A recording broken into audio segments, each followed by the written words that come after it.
Bismillahirrahmanirrahim. Assalamualaikum warahmatullahi wabarakatuh. Waalaikumsalam warahmatullahi wabarakatuh.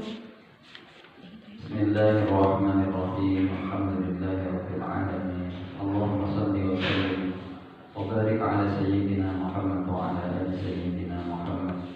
Radina billahi rabba wa bil islam dina wa bi Muhammadin nabiyyan wa rasulan. Rabbana zidna ilman nafi'an warzuqna fahma. Amin ya rabbal alamin. Rabbi shrah li sadri wa yassir li amri wahlul 'uqdatam min lisani yafqahu qawli. Amma ba'd. Sampai al-ikhtilafu awzanil asma'. Ikhtilafu awzanil asma' fi ifradiha wa tasniyatiha wa jam'iha wa tadhkiriha wa ta'nibiha mithlu amanatihim wa amanatihim. Kemarin saya punya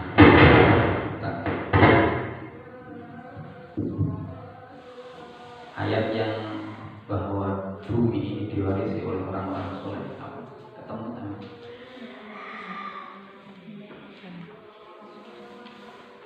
Al-Anbiya ayat 105 ya. Ini nanti banyak ayat yang senada dengan itu.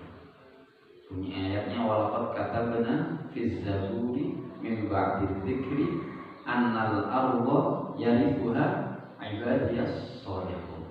Ya. Ibadiyas shalihun. Walaqad katabna fiz zaburi min ba'di dzikri annal arda yarithuha ibadiyas shalihun. Al-Anbiya 105. Gitu. Terus kemudian yang berkaitan dengan itu ada surat An-Nur ayat 55, 57. Tapi coba nanti dicek, saya agak lupa ingat itu. An-Nur ayat 57. Tapi coba nanti dicek.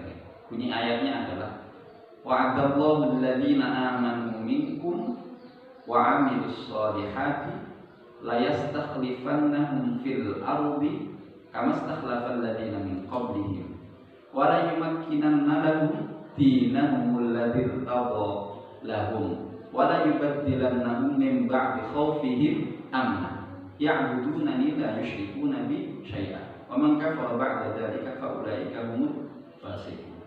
Ya. Yang berkaitan dengan itu lagi adalah ayat surat Az-Zumar ayat 57. Tapi coba nanti dicek nih, saya agak kemang-kemang kalau masalah ayat, nggak seperti Ustaz tadi Hidayat, belum selevel beliau. Ayatnya adalah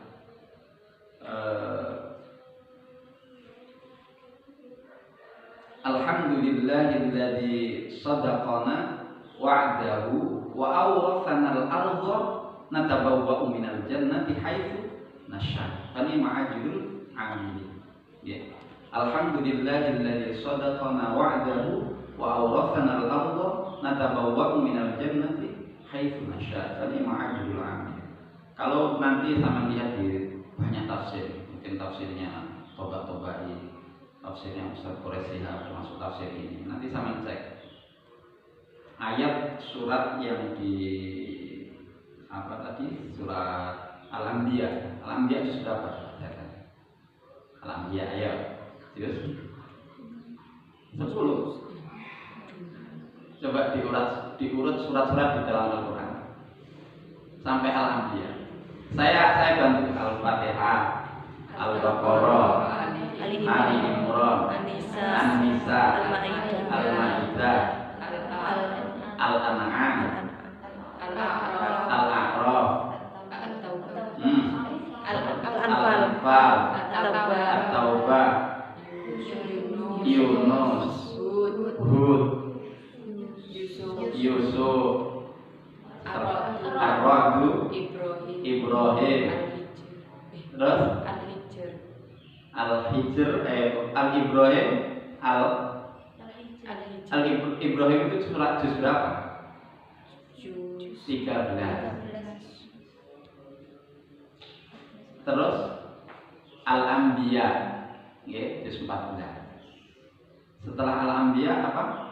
Al-Hijr ya. Jadi Al-Anbiya itu juz 14 surat pertama. Jadi di juz 14 itu ada 2 surat besar. Setengah juz awal itu 1 surat, setengah juz berikutnya 1 surat. Al-Anbiya. An-Nur juz berapa? An-Nur 8. Nggih, Az-Zumar juz cari nggih PR sampean itu ya. Nah, surat Al-Anbiya tadi itu coba sampean artikan pelan. Ini untuk apa tambahan. Nanti saya berikan contoh-contoh kesejarahannya gitu ya. Contoh-contoh kesejarahannya. Di Toba-Tobai, Imam Toba-Tobai dalam tafsirnya itu beliau mengatakan bahwa ayat-ayat yang berkaitan itu menerangkan namanya ayat Az-Zumar tadi memang jelas bahwa yang diwariskan oleh Allah bagi umat muslim di ayat Az-Zumar alhamdulillahilladzi shadaqana wa'adahu wa awrathana al-ardh, pakai bahasa al sama-sama. Jadi memang nanti sebetulnya kalau di dalam apa namanya Al-Quran, bagaimana kiamat terus kemudian bagaimana nanti akhirat itu digelar, itu sebetulnya Allah itu apa namanya menggantikan bumi yang ada ini dengan bumi berikutnya. Maksudnya ya bumi ini terus kemudian diganti dengan bumi yang lain, gitu ya. Tapi bahasanya sama-sama pakai bumi, gitu. Apa itu kalau ayatnya?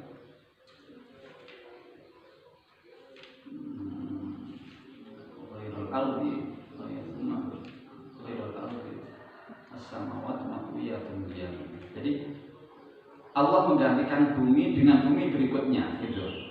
Makanya ayat Al-Qur'an yang menjelaskan tentang bumi akhirat itu dengan bahasa Arab sama juga dengan bahasa Arab. Kayak di surat Az-Zumar itu.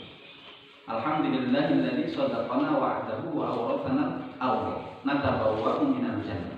Kami ditempatkan di surga. Haitsu nasya. Kalau ayat Az-Zumar itu indikasinya jelas bahwa itu umat muslim mewarisi bumi di akhirat, kehidupan yang nyaman di akhirat. Sebagaimana Nabi sering kali menyinggung ketika para sahabat bertanya atau para sahabat memamerkan atau bertanya tentang kemewahan raja-raja Romawi, atau para sahabat bertanya tentang kenapa tidak dibolehkan pakai sutra untuk laki-laki, emas untuk laki-laki dan sebagainya. Kemudian Nabi menjawab, lahum fid dunya walana fil akhirah. Seringkali Nabi menjawab seperti itu.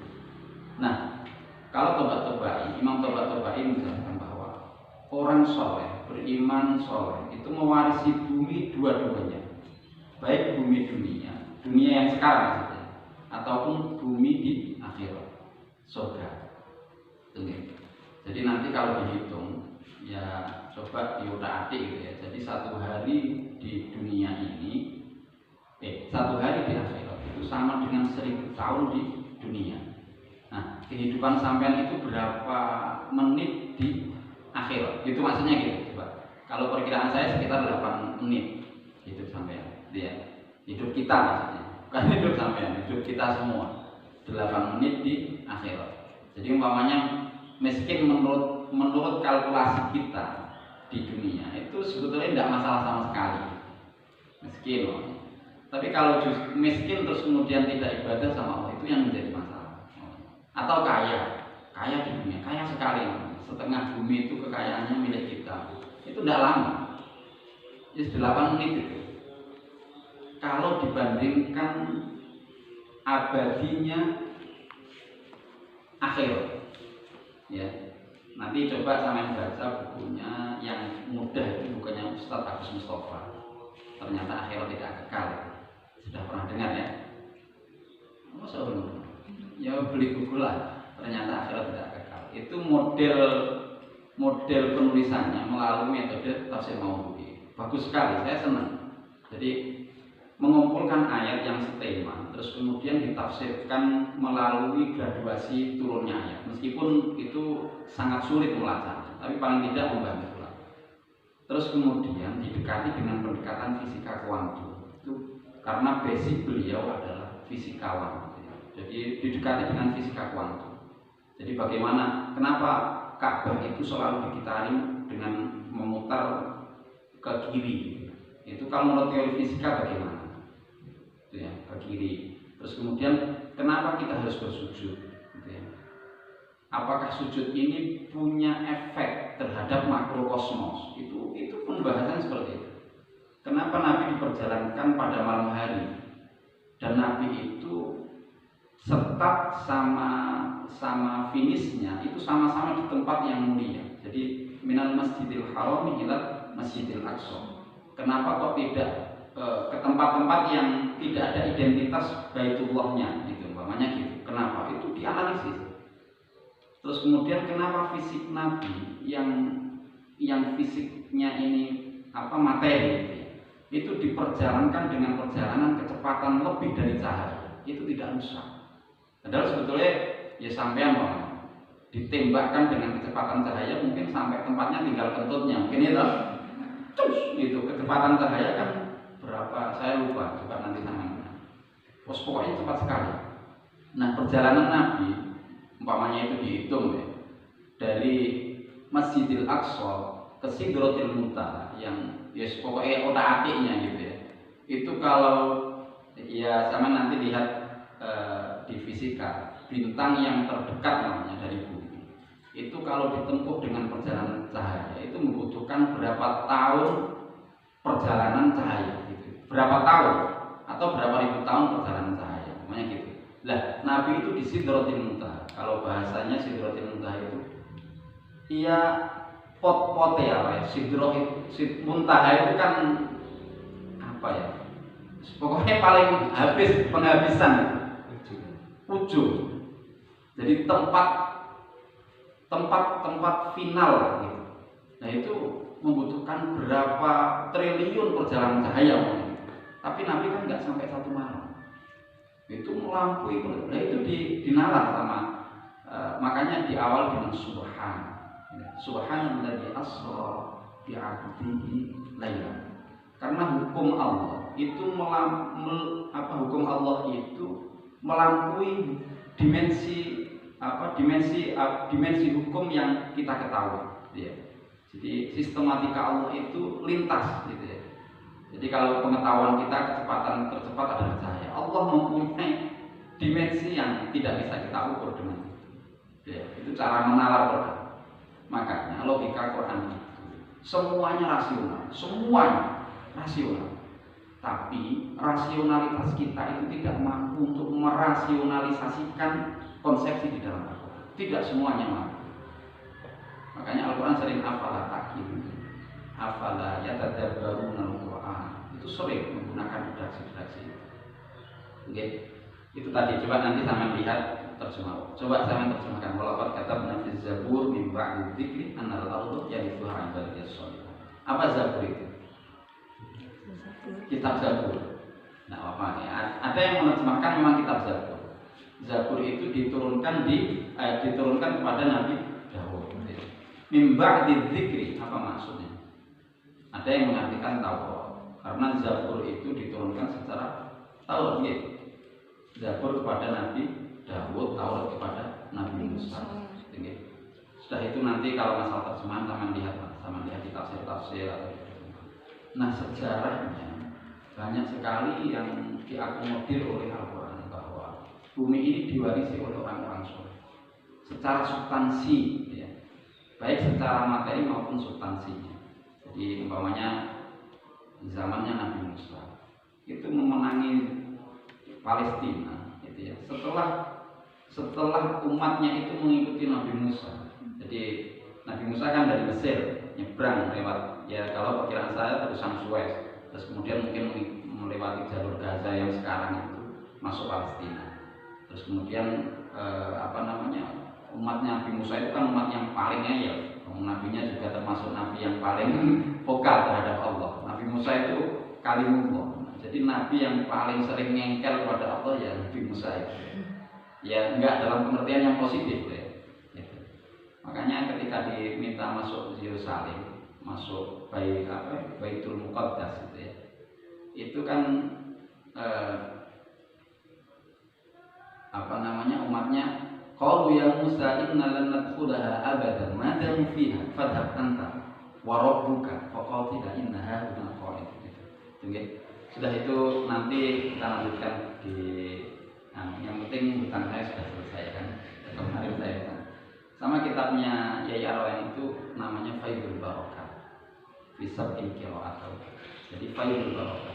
Faidul Barokah ya. Itu sulit sekali meskipun kita bisa baca, tapi kalau tidak dibimbing oleh yang sudah pernah belajar kitab itu tidak bisa memahami. Saya punya teman yang ahli nahwu shorof lah, membaca kitab itu sudah ala dhuri qalbin mungkin itu, tapi belum pernah mempelajari kitab Qiraat Sab'ah yang milik Yai Arwani. Tidak bisa, karena ada kode-kode tertentu yang itu sebagai kunci. Nah, setelah mengaji kepada ustadz yang sudah pernah belajar Qiraat Sab'ah, itu baru mulai sedikit-sedikit mengerti kunci-kunci di kitabnya Yai Arwani. Tapi tidak semua kitab Qiraat Sab'ah seperti itu. Nanti kita lihat di sini. Jadi salah satu kitab apa istilahnya? Kitab induk Qiraat Sab'ah Indonesia yang dimiliki oleh ulama Indonesia yaitu Faidul Barokah. Yai Arwani itu. Jadi Yai Arwani dulu ngaji di Kerapiak. Gitu. Kerapiak ngerti nggih namanya? Ke siapa? Mbah Ali Maksum pada dasar. Saya lupa, nanti sampean cari referensinya. Jadi beliau ngaji di situ. Terus kemudian Yai Arwani sebelumnya belum hafal Quran, seingat saya. Terus kemudian beliau pengen belajar Qiraat Sab'ah. Yai, saya pengen belajar Qiraat karena Yai Arwani itu ngantar, saya lupa namanya nih. Pokoknya intinya beliau belajar di Kerapiak. Kemudian beliau pengen belajar Qiraat Sab'ah, tapi beliau belum hafal Quran. Terus kemudian Yai Arwani menghafalkan Quran sampai selesai. Terus kemudian belajar Qiraat Sab'ah dan kemudian dituliskan dengan Qiraat Sab'ah. Nah, di Qiraat Sab'ah ini banyak hal yang bisa kita lakukan untuk memberikan sumbangan kepada keilmuan Qiraat Sab'ah. Termasuk salah satunya adalah membukukan setiap imam qiraah ke dalam satu mushaf. Sekarang sudah ada, tapi teori-teori intinya, jadi kayak umpamanya Imam Hafiz An-Asim itu kaidah intinya apa, itu saya belum menemukan. Itu nanti bisa menjadi PR kita, PR generasi sampean, atau mungkin ya kalau saya diamanai oleh Allah untuk menulis itu, semoga bisa melaksanakan itu. Jadi Qiraat Sab'ah ini menjadi, saya punya kitabnya Faidul Barokah itu, belum selesai tapi ngajinya ini, karena sudah alasan sibuk gitu. Kayak zaman sebetulnya kesempatan sekali belajar itu Qiraat Sab'ah itu. Nah, Qiraat Sab'ah itu di sisi lain, tidak ada rijalul Qiraat Sab'ah. Rijal kalau di dalam hadis kan ada rijalul hadis. Jadi rawi-rawi yang di dalam di dalam sanad hadis itu semuanya ada referensi tentang sejarah rawi-rawi itu. Apakah rawi itu sikoh atau tidak dan sebagainya. Itu ada kitabnya, kitab rijalul hadis ya. Akan tapi kitab rijalul qiraah sampai detik ini sebatas yang saya tahu itu tidak ada. Makanya termasuk Ustadz Wahbah Zuhaili, ya, Syekh Wahbah Zuhaili ini, beliau mengatakan bahwa kajian Qiraat Sab'ah itu sudah menjadi wilayah tarihi, wilayah sejarah, yang referensi tentang ittisalus sanad ila Rasul itu belum ada.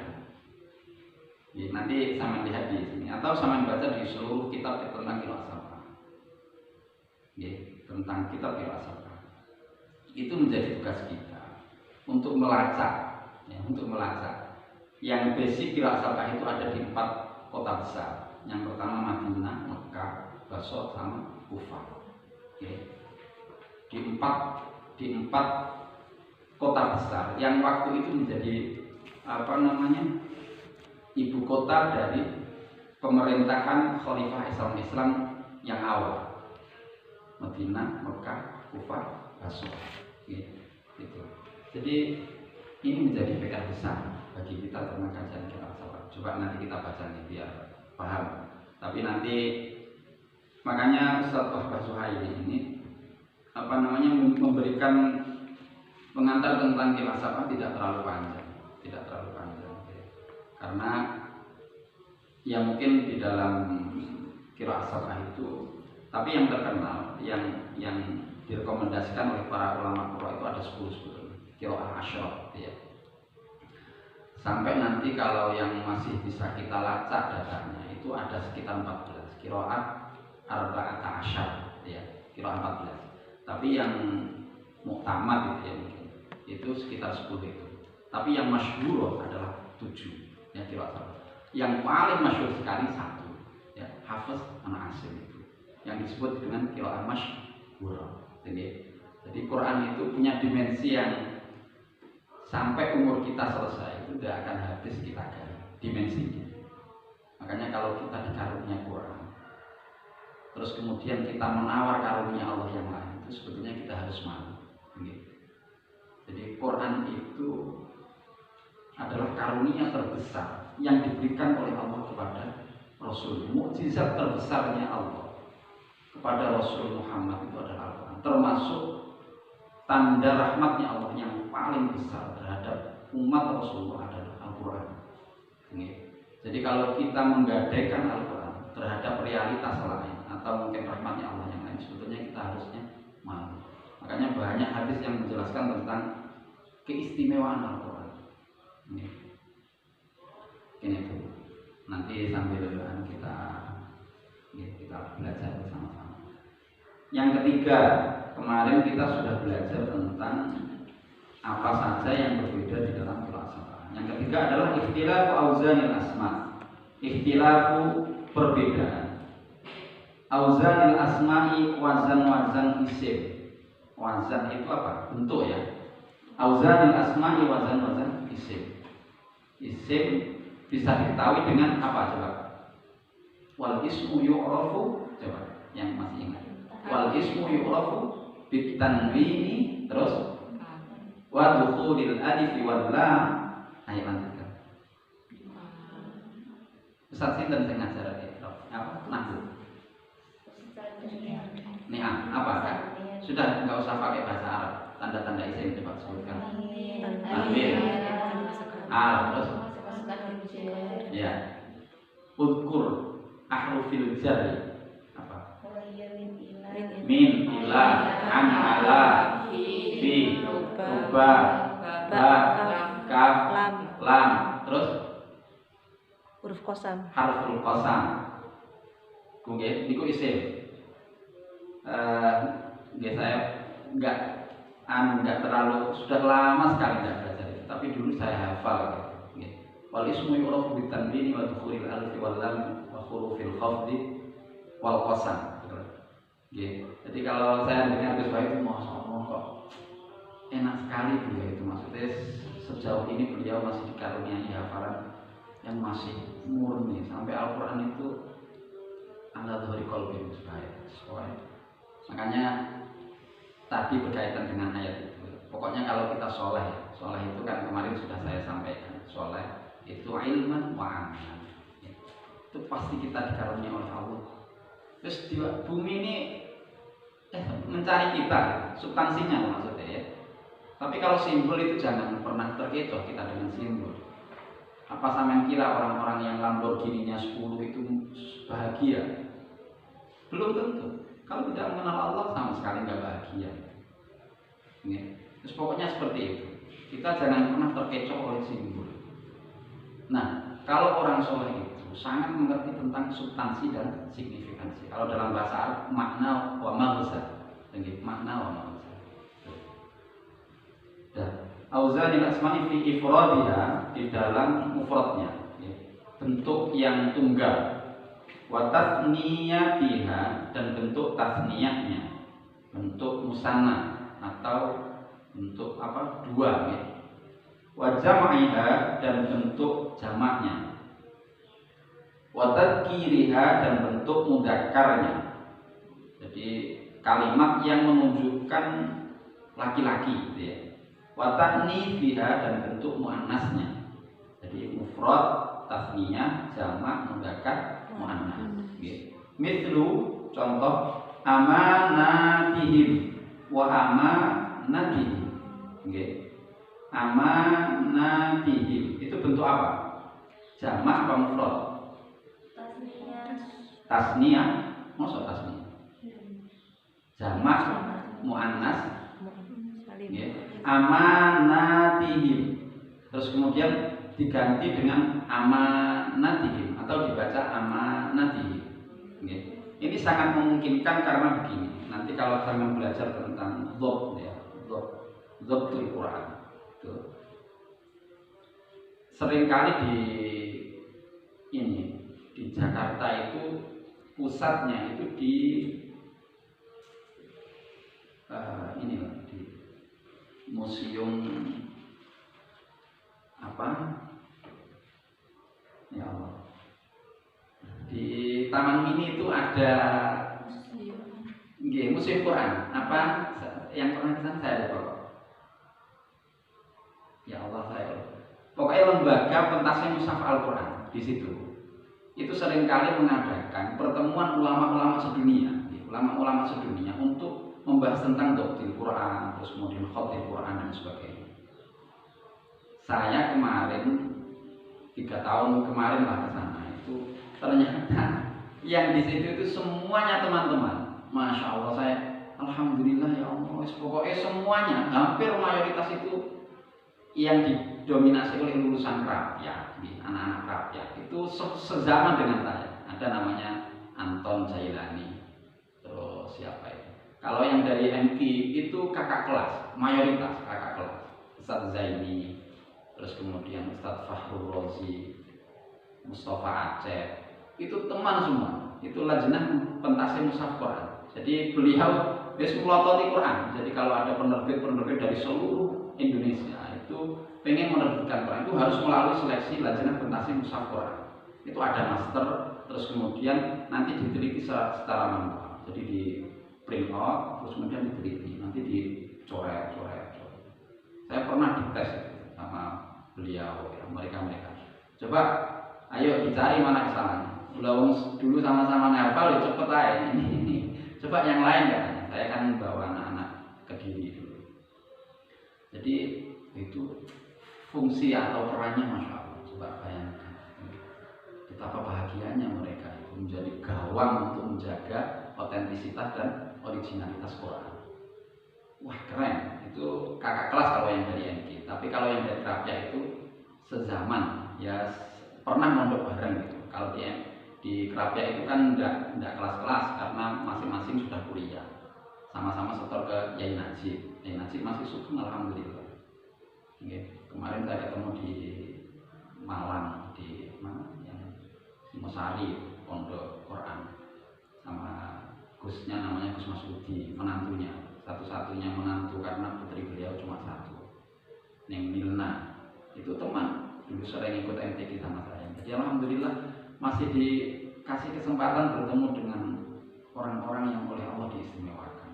Termasuk saya sangat bersyukur bertemu dengan Gus Baha itu, masya Allah, masih sezaman dengan Gus Baha itu. Menurut saya karunia yang sangat besar sekali. Ini saya kembali lagi sebagai hadis bin nikmat. Saya paham agama dengan cara nalarnya Gus Baha. Betul. Yang kedua dengan model beragamanya Ustadz Presiden. Makanya referensi kitab saya itu sering kali adalah tafsir Ustadz Presiden, tafsir Al-Misbah.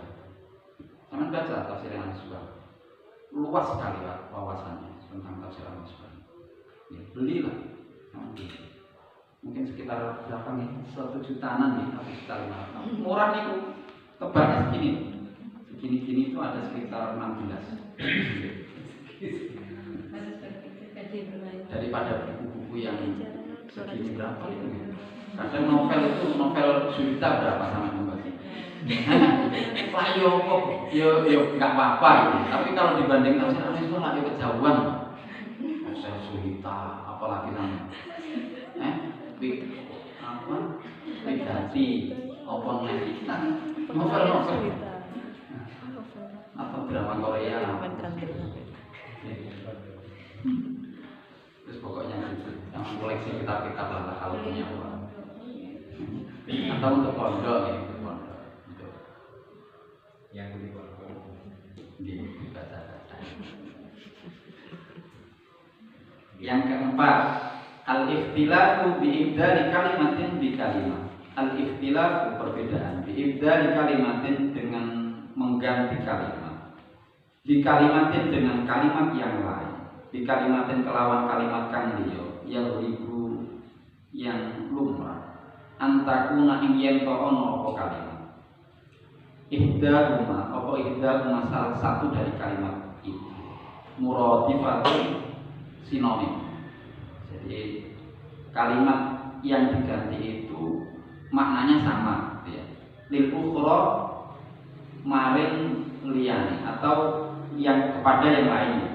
Mithlu contoh kal ihnil manfush seperti apa kapas yang tertiup.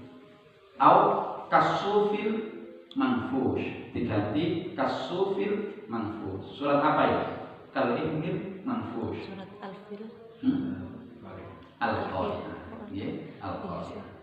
Kal ihnil manfush. Au kasufil manfush. Pokok yakunu lan kadang-kadang ono. Pokok yakunu lan kadang-kadang ada. Bi'ibdali harfin dengan mengganti huruf. Fi akhar dengan huruf yang lain. Mithlu nunshizuha wa nunshiruha. Ya. Surat apa ini? Nunshizuha wa nunshiruha. Ayatnya adalah أو كالذي مر على قرية وهي خاوية على عروشها أو كالذي مر على قرية وهي خاوية على عروشها. Juz 3 itu. Saya urut lagi atasnya apa itu? أو كالذي مر على قرية وهي خاوية على عروشها وكالذي مر على قرية وهي خاوية على عروشها. Apa? 3 sing awal itu.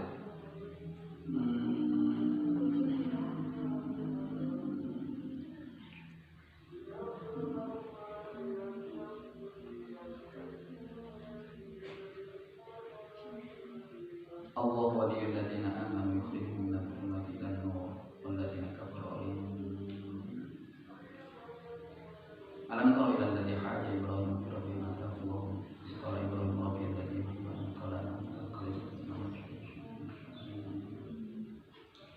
ومثل والله لا يهدي القوم الظالمين أو كالذي مر على قرية وهي خاوية على عروشها. Apa kok jadi lupa? Fa'amatahu Allah mi'ata amin thumma qala kam labith qala labithu yawman aw ba'da yawm qala bal labitha mi'ata amin fanzur ila ta'amika wa sharabika lam yatasanna fanzur ila himarika wa linaj'alaka ayatan lin ila ta'am wanzur ila himarika wa linaj'alaka ayatan lin-nasi wanzur ila al-'idami kaifa nunshizuha thumma naksuha lahma falamma tabayyana qala a'lam anna Allah 'ala kulli syai'in qadir. Surat Al-Baqarah ayat 251 kalau tidak salah. Coba nanti dilihat. Pokoknya juz 3 awal. Setelah awal juz baliknya. Ya, baliknya sini. Yang bercerita pertama tentang debat Nabi Ibrahim dengan Raja Namrud. Terus kemudian ini menceritakan tentang Ashabul Kahfi. Ya kemungkinan Ashabul Kahfi atau yang lain. Pokoknya tentang manusia yang tidur lama. Ya. Terus kemudian dia bersama himar. Ya. Himarnya itu sudah tinggal tulang-tulang. Tapi manusianya itu dibangkitkan oleh Allah. Ya. Aukalladzi marra ala qaryati wa hiya khawiyatun ala urushiha. Fa'amatahu Allah mi'ata amin 100 tahun. Mi'ata amin. Fa'amatahu Allah mi'ata amin. Tsumma ba'atha. Qala kam labith. Ketika ditanya berapa kamu tidur? Berapa tahun? Qala bithu yawman aw ba'da yawm. Kami tidur 1 hari atau 2 hari. Qala labithu yawman aw ba'da yawm. Qala bal labitha mi'ata am. kalian itu tidur 100 tahun. Allah mampu membuat skenario seperti itu, mampu untuk membuat contoh. Ya. Dan itu ada, nggak fiktif itu, nggak seperti di novel-novel enggak, gitu ya. Qala labithtu yawman aw ba'da yawm, qala bal labithta mi'ata 'am, fanzur ila ta'amika wa syarabika lam yatasanna, wanzur ila himarika wa linaj'alaka ayatan lin-nas, wanzur ila 'idhamika kayfa nunshizuha thumma naksuha lahma falamma tabayyana lahu qala a'lamu anna Allaha 'ala kulli syai'in qadir. Terus kemudian ayat berikutnya tentang Nabi Ibrahim yang bertanya tentang kekuasaan Allah, bagaimana menghidupkan orang mati. Ya, terus kemudian oleh Allah diperintah untuk tangkaplah satu burung cicang, gitu ya, bagi di 12 tempat kalau tidak salah. Terus kemudian panggil burung itu, nanti dia datang. Itu Allah Maha Kuasa. Makanya ya saya kan hobi ya naik pesawat, kemudian sama Gus Bahar diajari. Awakmu lah ngerti rumusnya pesawat melaku itu karena kecepatannya itu kan dia terbang. Tapi kalau di kekuasaan Allah, meskipun pesawat itu mati maunya segitu kan, kalau Allah mentakdirkan nggak jatuhnya nggak jatuh, atau Allah takdirkan mendaratnya meskipun mesinnya mati mendarat dengan sangat mulus, landingnya mulus, itu mampu, ini mampu. Di luar mampu semuanya atas kudrat. Kalau menurut kita kan pesawat bisa terbang itu karena kecepatannya itu ya, seperti pulpen yang berat yang kita lempar itu kan dia bisa terbang. Tapi kalau kecepatannya menurun kan jatuh. Nah, pesawat itu kan kecepatannya sekitar 800, padahal bobotnya berapa puluh ton, kok bisa terbang? Itu saya kadang mikir, bisa terbang. Gitu. Berapa puluh ton itu pesawat itu? Puluhan ton, manusia yang naik aja sudah berapa ton itu? Kalau 100 kali 50 kilo, 5 ton ya Pak Pon ya. 5 ton kok bisa terbang gitu. Saya ngumun.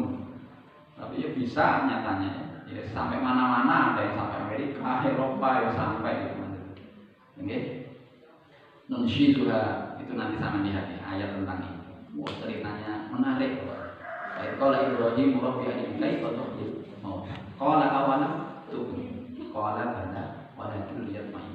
Jadi sama protes sama, bukan protes, tanya sama Allah itu boleh. Justru sama Allah itu boleh. Marah sama Allah kalau menurut saya sangat boleh.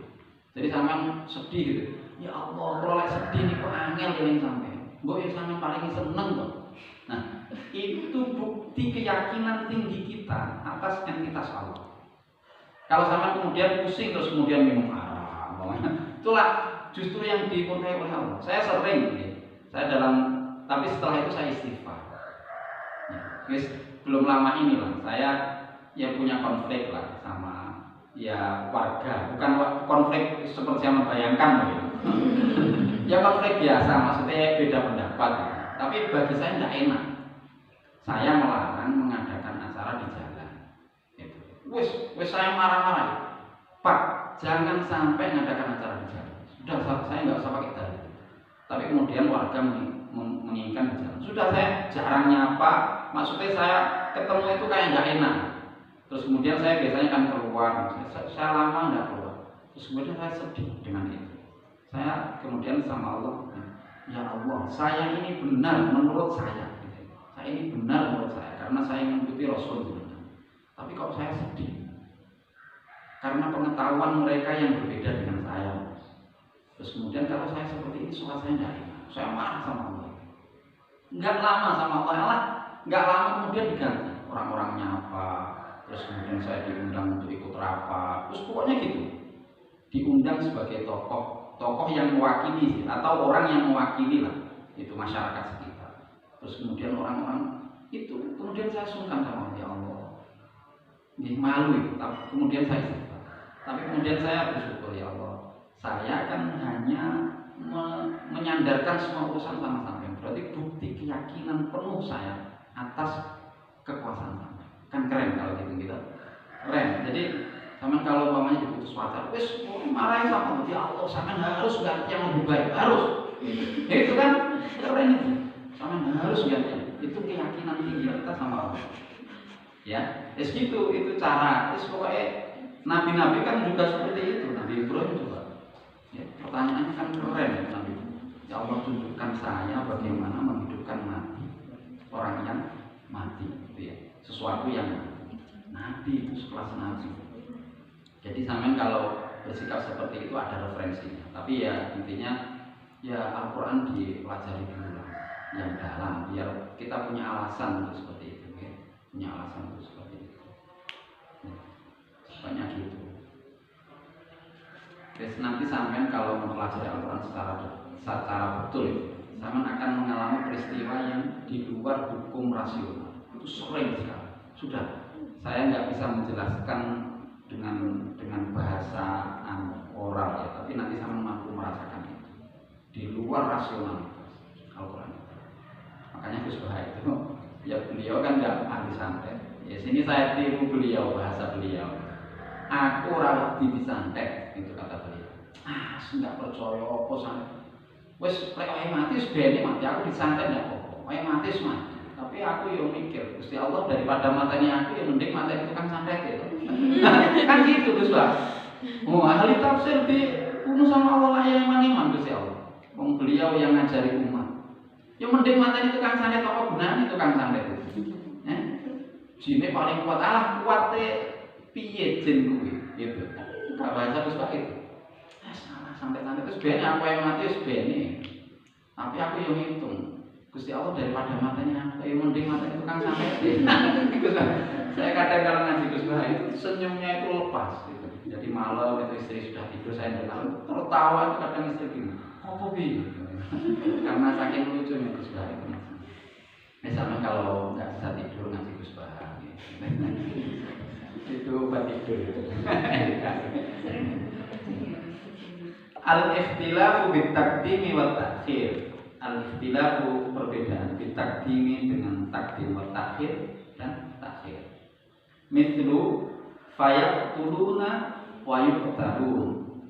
Fayaqtuluna maka mereka membunuh. Wa yuqtaluna dan terbunuh. Quri'a fayuqtaluna wa yaqtulun. Jadi ada imam qiraah yang membaca didahulukan mereka dibunuh, wa yaqtulun dan membunuh. Fayaqtuluna wa yaqtulun. Ini di surat At-Taubah ayat 111. Innallaha ashtara minal mu'minina anfusahum wa amwalahum bi anna lahumul jannah. Yuqatiluna fi sabilillahi fayaqtuluna wa yuqtalun. Kalau saya mengartikan ayat ini bukan berperang, mereka berjihad di jalan Allah. Ya, kalau konteks sekarang ya jihad ngajar, jihad bersabar, jihad dakwah. Terus kemudian fayaqtuluna wa yuqtalun itu bisa kita artikan mereka kadang difitnah, kadang tidak memfitnah ya, kadang memfitnah, kadang mengajari. Itu kalau saya. Tapi kalau arti literalnya memang mereka terbunuh atau membunuh. Al-Quran itu tidak bisa diartikan secara harfiah. Tidak semuanya diartikan secara literal. Ini contoh ya, contoh. Coba saya mengartikan ayat apa itu? Yusikumullahu fi aulad, bukan. Ayat ini yang tentang wala taqul lahuma uffin wala tanharhuma wa qul lahuma qawlan karima. Di ayat itu larangannya kan cuma membentak, terus kemudian berkata kepada orang tua. Ya. Terus kemudian orang tua sakit, enggak dibentak, enggak diobati, tapi enggak disangoni, rumahnya rusak enggak. Apa seperti itu mengartikan ayat? Enggak. Jadi ayat itu hanya memberi prolog bahwa berbuat baik kepada orang tua itu tak terbatas. Jangankan tidak memberi uang saku, orang tua sakit tidak diobati. Orang tua sudah sepuh tidak dikancani, rumahnya rusak tidak dibenahi. Berkata yang jelek aja sudah tidak. Nah kalau itu diartikan secara literal lah rusak. Mesti tidak apa-apa, yang penting nggak berkata orang tua sakit di jalan. Yang penting nggak berkata wala taqul lahuma uffin wala tanharhuma wa qul lahuma qawlan karim. Atau hadis Nabi tentang mengusap anak yatim. Diusap dong. Terus kemudian sekolahnya enggak dibiayai, makan enggak keren dong. Nah, kan ada hadis tentang. Tapi artinya bukan seperti itu. Terus kemudian menyingkirkan duri dari jalan itu sebagai sedekah. Terus kemudian ada portal, ada polisi tidur. Kita pokok. Kalau kita artikan secara harfiah, mati hadis itu. Duri sudah tidak ada. Terus kemudian diganti dengan mantena di jalan, jalanan di jalan. Itu sama, sama. Jadi jalan itu bahkan sholat di jalan aja dilarang oleh Rasulullah. Jadi mengartikan makna hadis atau Al-Quran itu harus melalui makna yang kontekstual. Jadi kalau di dalam kajian Al-Quran itu banyak sekali kajian yang nanti mengantarkan makna Al-Quran itu lebih kontekstual.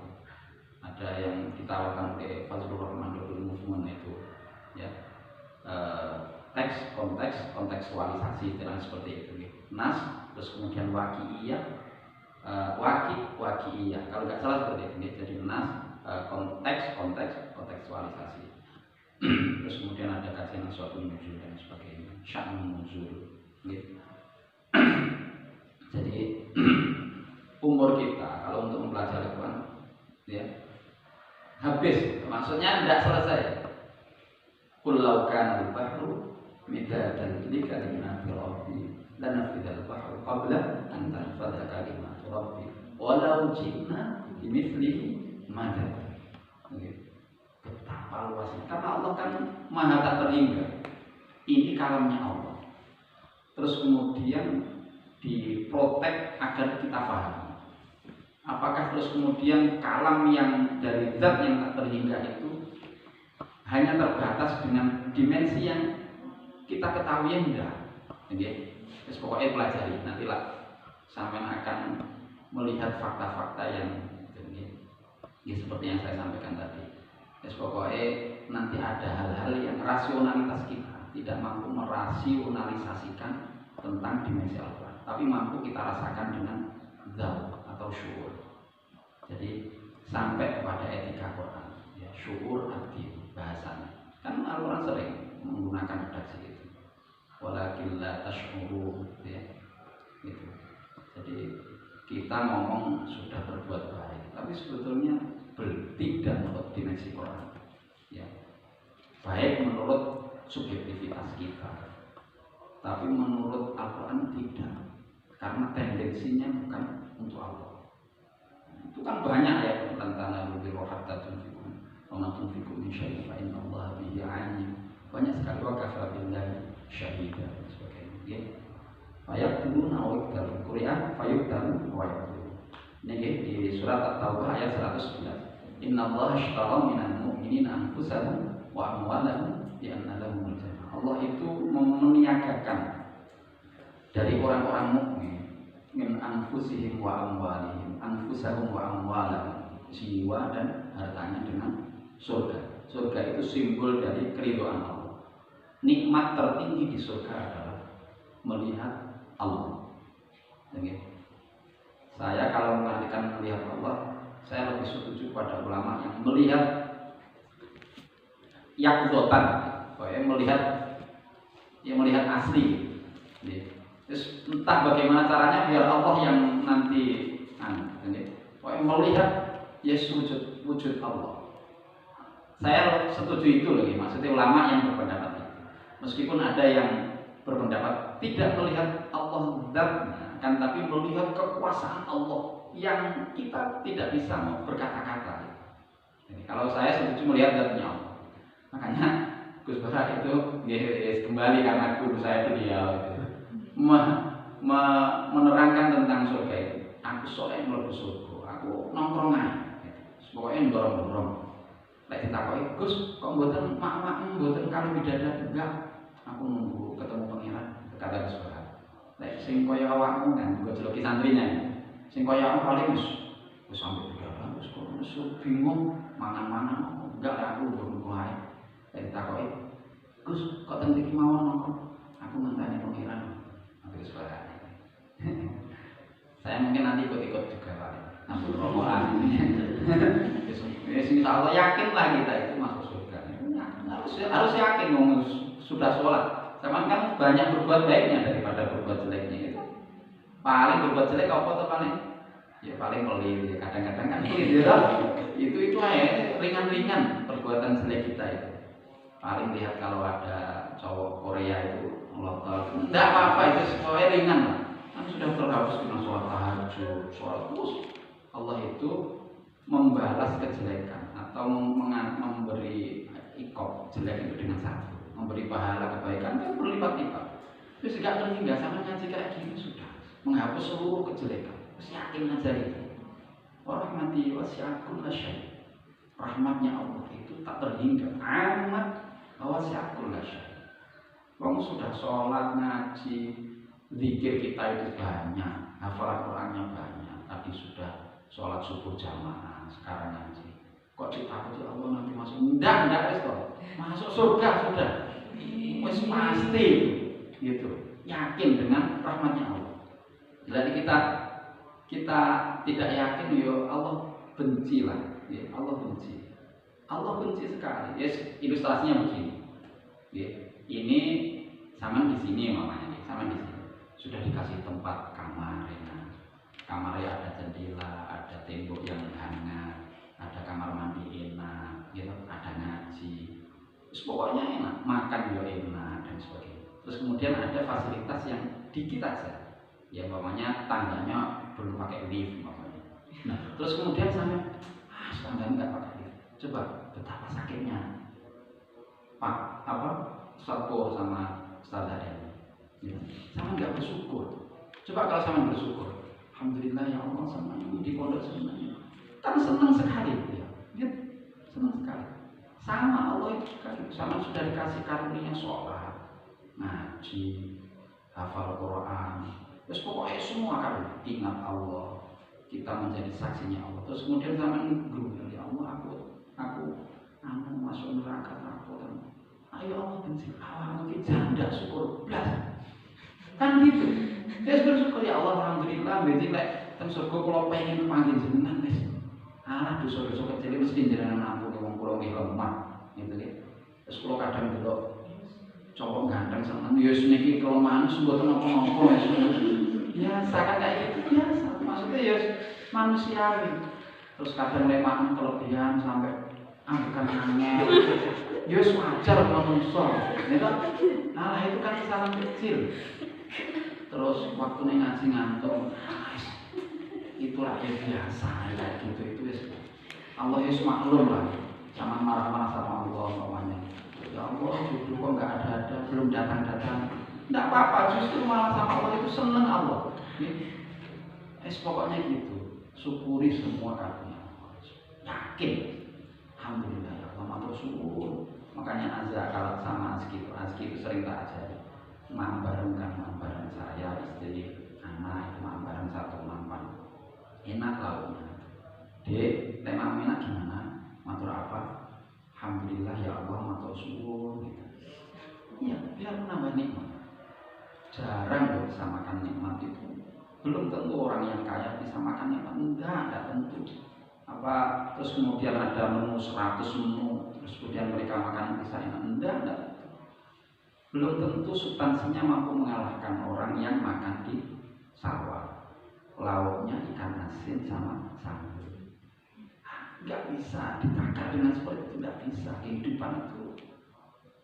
Jadi kalau dalam bahasa Gibran nasib itu adalah kesunyian masing-masing. Enggak bisa orang yang istrinya cantik terus kemudian banyak. Bohong itu belum tentu. Saya menemui sendiri ya tetangga. Saya sama istri sama-sama ngaku bahwa istri tetangga ini itu cantiknya nggak ada yang ngalah. Sama nggak usah nyari di mana. Sama nggak? Saya sama istri itu ngomong sama, Dek paling cantik. Okay. Suaminya akrab sekali sama saya. Saya itu kan sama tetangga biasa. Curhat tentang istrinya itu habis-habisan sama saya. Nangis sampai dia itu matanya kayak nggak bisa. Pokoknya berat sekali bebannya. Gitu. Istrinya tercantik sebatas yang saya tahu di lingkungan. Tidak ada yang kalahkan cantiknya. Cantik sekali. Wes pokoknya sama nggak usah nyari nanti. Wes pokoknya saya ceritakan gitu aja. Jadi hidup itu substansinya. Oke? Terus pokoknya gitu, sampean harus mulai belajar